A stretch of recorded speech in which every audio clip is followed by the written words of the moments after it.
So I wanted to go quickly through a concept called things that don't scale. This is good for product market fit, but also for MVP, which is like, as you can see by our last speaker, a big topic we're trying to cover. Um, so where does it come from? Paul Graham, I don't know if you remember the kind of article list that Vardhan showed you last session, like the one that looked really bad in terms of UI, but had probably the most amazing knowledge if you want to be an entrepreneur. He worked at Y Combinator and he's an amazing person. And he kind of developed this idea. He put it to paper. He gave it the catchy name, things that don't scale. So I just want to go through it now. So founders often think that you hide away in a little shed, you build what you need, you finish all the features, then you make it available, and it either fails or succeeds. And really, the reality is that startups take off because founders make them take off.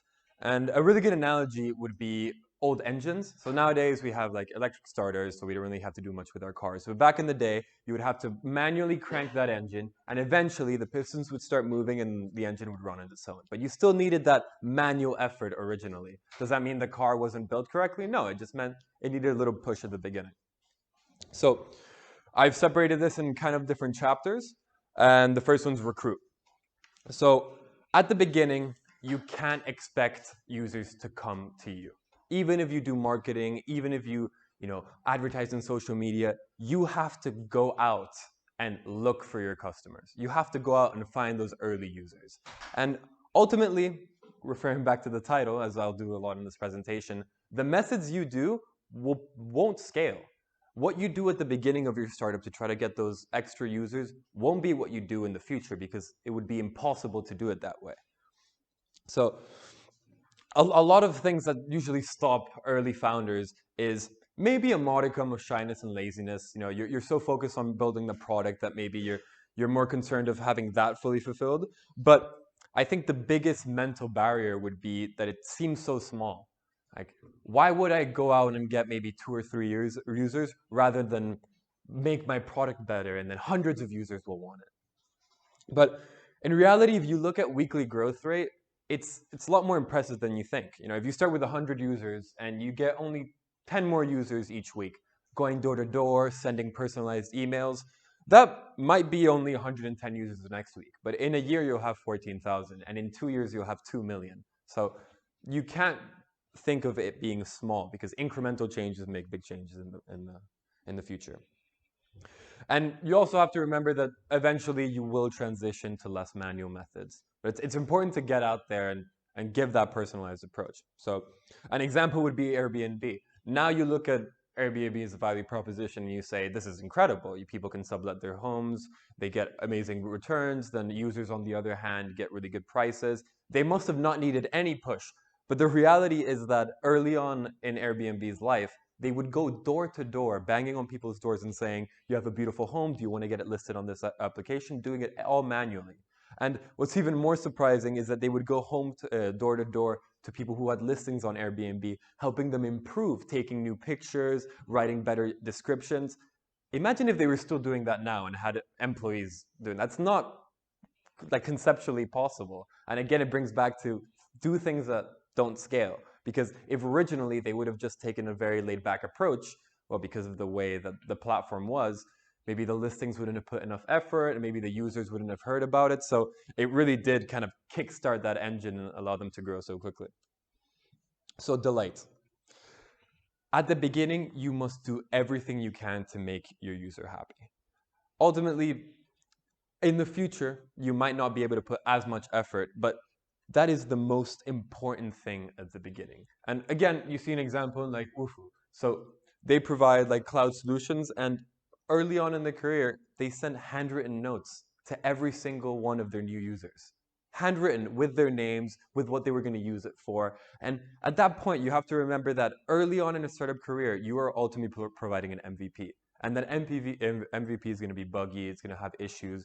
And if you can kind of compensate by having this amazing customer experience, it's really going to set you apart.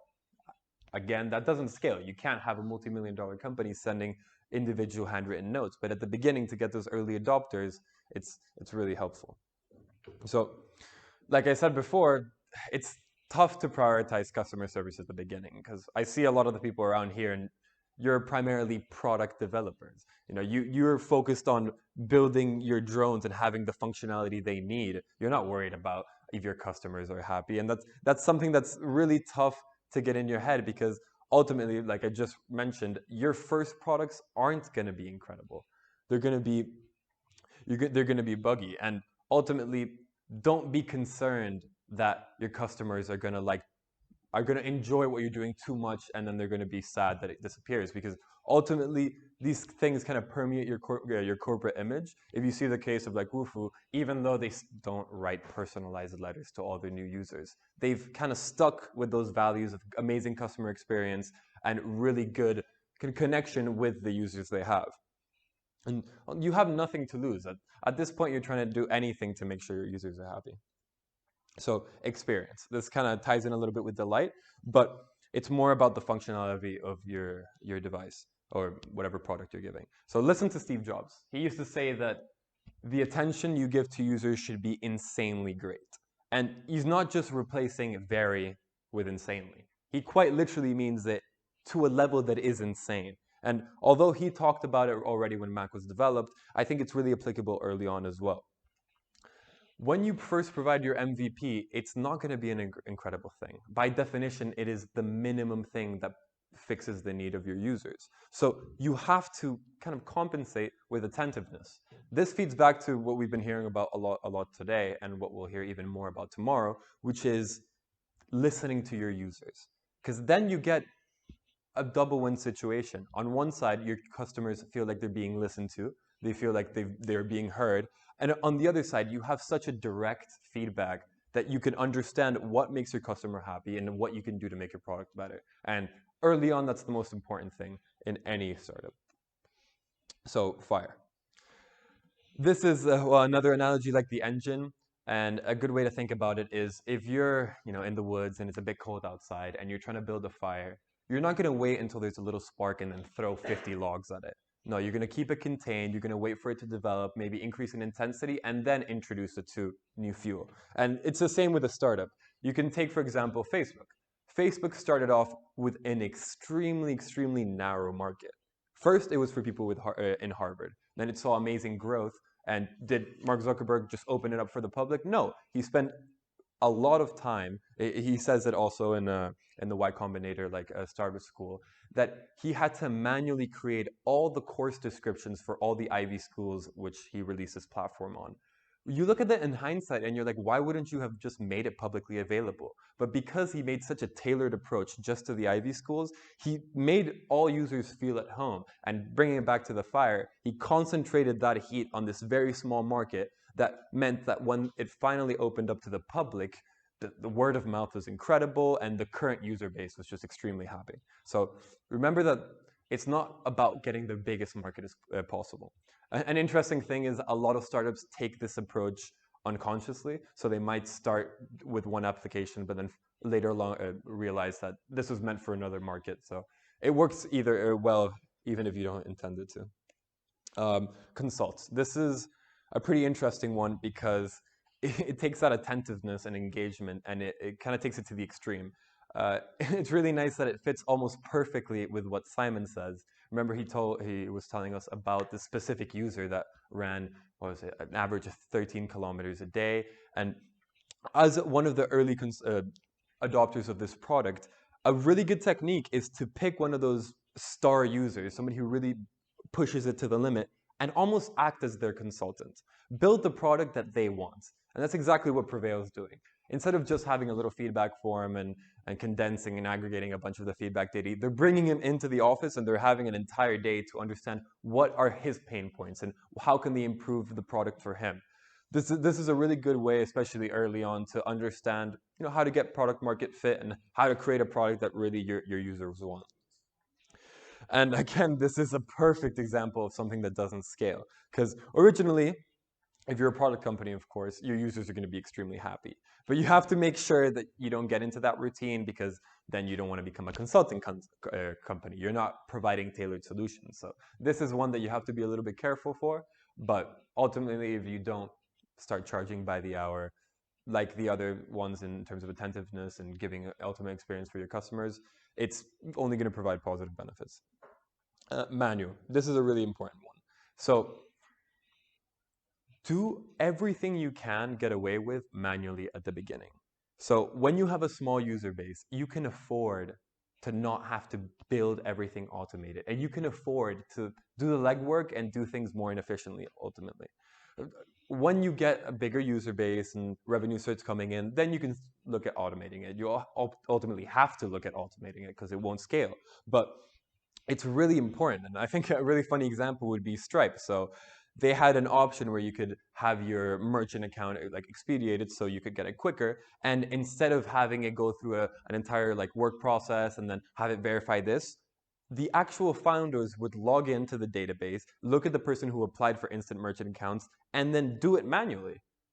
Obviously, as the company grew, they had to invest in systems to do this automatically, but why spend that money early on when you can do it yourself? I think Just Eat is another really cool example about this, where when they first came out, they didn't have a network of drivers. They didn't have a whole distribution channel with the restaurants so that when the client ordered, it would immediately text the restaurant. No, they would get orders from the application, they would call the restaurant, they would pick it up themselves, and then they would deliver it themselves. That couldn't scale. So as it went on, they started implementing the proper features. But at the beginning, it really helped them that they were doing it all manually. And big.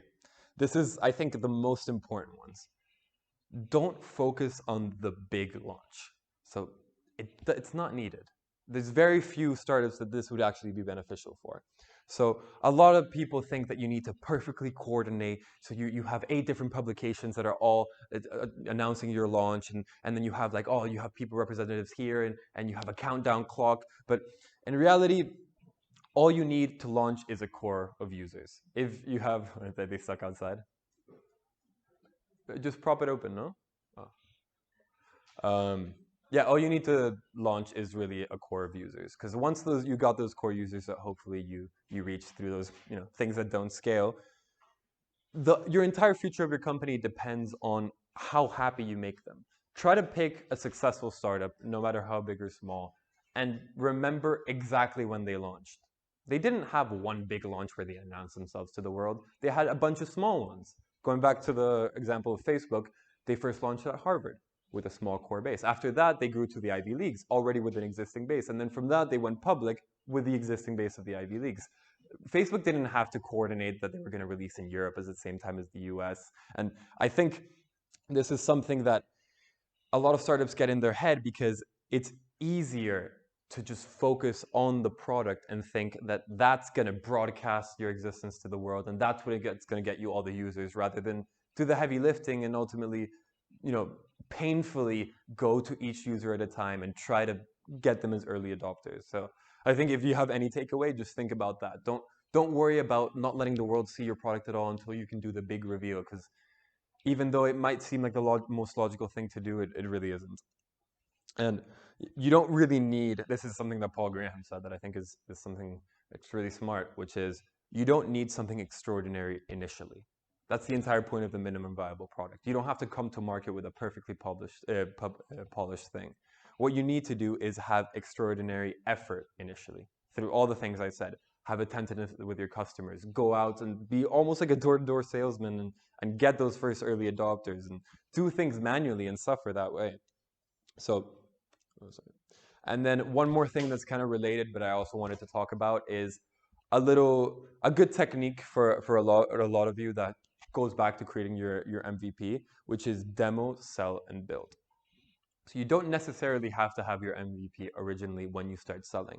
Create a demo, something that kind of outlines your functionality, gives the client a little bit of a way to understand what your product would be, then sell those ideas, get people out of there. Like, I think with early fans, it's amazing to do this because you don't have to have, like you were talking about before, the full MVP done. You can start selling artists on this idea, that get them on board, and then from that, build the solution that you know your customers want. Like Simon said before, it's more of a stretching the truth rather than lying about the features. You have to be careful with this, because if you promise more than you can deliver, then that taints your startup forever. But you don't have to have a fully developed product. And I know that for some startups here, it's going to be relatively tough to start, get that first MVP without first getting those initial clients. So remember, demo, sell, build. And then that's pretty much it. Thank you very much.